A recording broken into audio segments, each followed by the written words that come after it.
નમસ્કાર મિત્રો, જો તમે સવારમાં સ્નાન કરો છો અને એ વખતે તમને આ સંકેત મળશે તો જાણી લો કે તમારા જીવનમાં એ તમને શું કહેવા માગે છે, કંઈ સૂચવવા માગે છે. તમને નવાઈ લાગશે કે આ તે વળી કેવી વાત. તમને એવું લાગશે કે આ તો સામાન્ય ઘટના છે કે દુનિયાભરના લોકો બધા સ્નાન કરે છે, પણ અમને આવો સંકેત કેમ મળ્યો અને એ સંકેત તમને શું કહેવા માગે છે. ઘણો એવો ભ્રમ થાય કે કોઈ સમસ્યા હશે, તો ઘણાને એવો થાય કે કંઈ ઉકેલ હશે.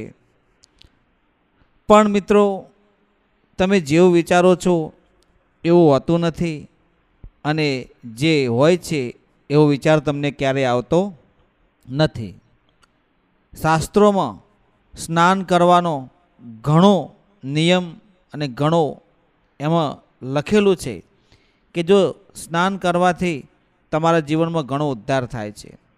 સવારે સૂર્યોદય પહેલાં, ખાસ કરીને બ્રહ્મ મુહૂર્તમાં 4 થી 6ના ગાળામાં જો તમે સ્નાન કરો તો બહુ શ્રેષ્ઠ માનવામાં આવે. એ વખતે સમયમાં જે વાતાવરણ હોય એ સકારાત્મક ઉર્જાવાળું અને ઓક્સિજનનું પ્રમાણ વધારે હોય, જેના કારણે મન, તન અને તમારા માનસિકતા ઉપર વધારે વજન પડે છે.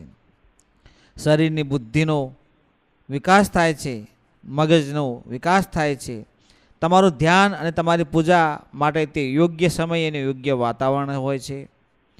તેની પાછળ કોઈ રહસ્ય છુપાયેલું હોય છે કે બ્રહ્મ મુહૂર્તમાં તમે જો સ્નાન કરો છો તો એ તમારા જીવનમાં ખૂબ ઉપયોગી અને તમને એવી દિશા તરફની, એવા સંકેતો તરફ તમને લઈ જાય છે, એ જાણે તમારું જીવન ધન્ય બની જાય છે.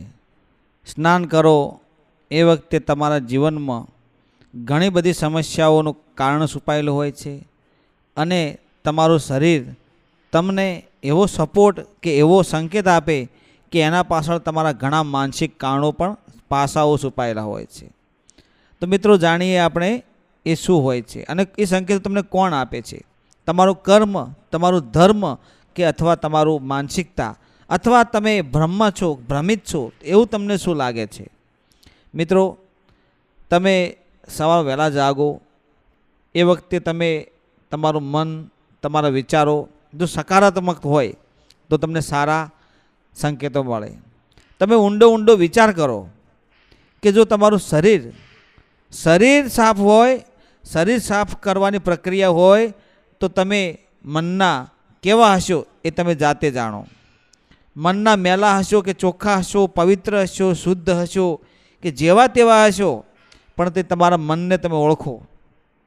જો તમે તમારા મનને નહીં ઓળખો, તમારા તત્વને નહીં ઓળખો, તમારા ભ્રમને નહીં ઓળખો, તમે જાતે ઓળખાણ નહીં પાડો કે તમે કોણ છો, તો તમે કોઈ પણ કાર્યમાં સિદ્ધ નહીં થઈ શકો.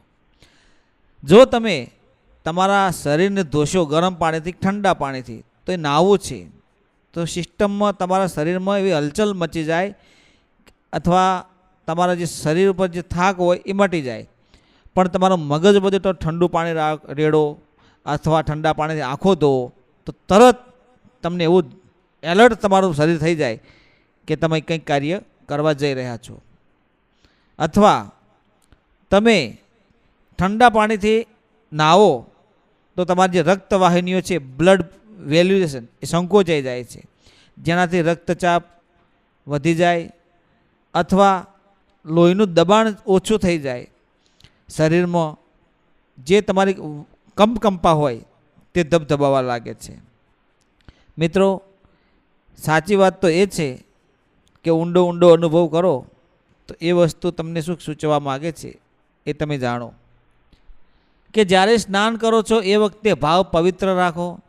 સ્નાન કરો છો એ વખતે ભગવાનનું નામ લો, તમારા કુળદેવનું નામ લો.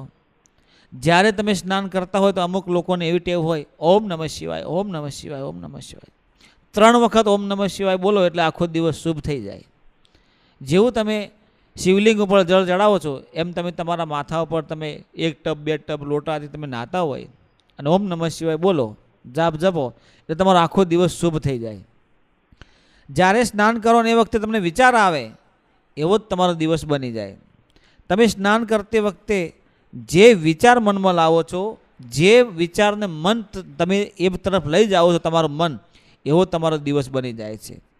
અને મન અને વિચાર ક્યારે શુદ્ધ આવે કે રોજ તમારી પ્રક્રિયા નિયંતર બ્રહ્મ મુહૂર્તમાં નાહવાની હોય તો જે આજુબાજુનું તમારું વાતાવરણ સકારાત્મક હોય એ તમને પોઝિટિવ દિશામાં લઈ જાય છે.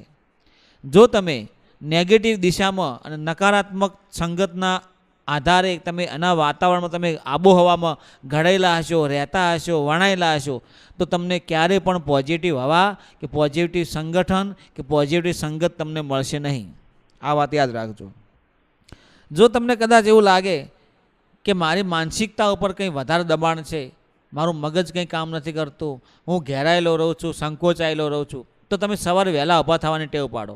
એ વખતે તમે સ્નાન કરો અને સ્નાન કરતી વખતે તમે ભગવાનને યાદ કરો, ભગવાનને પ્રાર્થના કરો કે હે ભગવાન, જેટલી કંઈ વિડંબનાઓ છે, જેટલી કંઈ સમસ્યાઓ છે, જે કંઈ મારા જીવનમાં છે એનો આધાર માત્ર ને માત્ર તું છે. સુખનો સમય આવે કે દુઃખનો આવે, પણ જે છે એમાં તમે સંતોષ રાખજો. જો તમે સંતોષ, શ્રદ્ધા અને સબૂરી રાખશો તો જીવનમાં 100% સફળ થશો. સ્નાન કરવાથી સારા વિચાર મગજમાં આવે તો જ તમે પોઝિટિવ થાવ. મારો કહેવાનો અર્થ એ છે મિત્રો કે જેવો તમારો વિચાર એવો જ તમારા કાર્યો. જો તમે વિચાર સારો કરશો તો તમારું કાર્ય ઓટોમેટિક સારું થઈ જશે. બીજું મિત્રો ખાસ કરીને એ કે સ્નાન કરતી વખતે તમે ભગવાન માતાજીનું નામ લો, તમારા પૂર્વજોને યાદ કરો.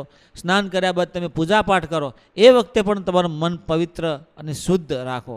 જે થકી તમારી પૂર્વજોની કૃપા, તમારા કુળદેવીની કૃપા થાય તો તમારું જીવન ધન્ય બની જાય.